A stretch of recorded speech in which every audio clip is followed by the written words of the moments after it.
Hey guys, Andrew Plyce here with MarineMax on Lake Lanier. Welcome aboard our brand new Sea Ray 21 SPX 2025. So starting out here on in the bow of the boat, really nice luxurious stitching up here, really spacious bow. This boat will come with a bow filler cushion, so if you wanted to make this an entire sunbed, you definitely have the capability to do that, as well as two Fusion audio system speakers in this boat.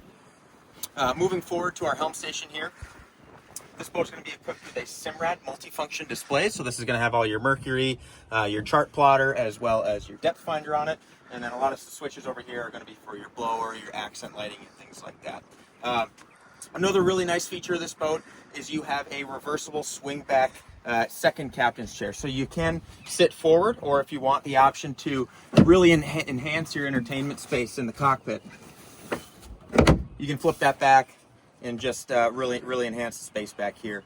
Really nice L-shaped seating throughout the entire cockpit here. This boat does come with a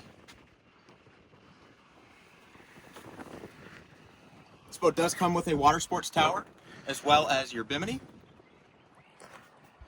And then back here on the swim platform, you are going to have a really nice sunbed back here. And then another really nice feature of this boat is it will have a swim step. So this swim step will flip down. It'll sit about 2 feet below the water. Just makes getting on and off the boat really simple. So I'd love to show you more about this boat. There's a ton more to talk about. So if you get a chance, visit us on our website at marinemax.com or come visit us here at Baldbridge Marina on Lake Lanier.